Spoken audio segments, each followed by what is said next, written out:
നമസ്കാരം. കോതമംഗലം താലൂക്കിലെ കോട്ടപ്പടി പഞ്ചായത്തിലെ പ്ലാമുടിയിൽ സ്വകാര്യ വ്യക്തിയുടെ കിണറ്റിൽ വീണ 2 കാട്ടുപന്നികളെ വെടിവെച്ച് കൊന്നു.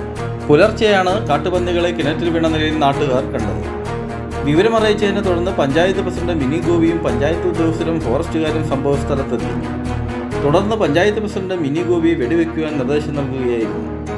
പിണ്ടിമന സ്വദേശി രാജേഷാണ് കാട്ടുപന്നികളെ വെടിവെച്ചത്. ഷൂട്ട് ചെയ്യുന്നതിനായി പഞ്ചായത്തിൽ രജിസ്റ്റർ ചെയ്തിരുന്ന ആളാണ് രാജേഷ്.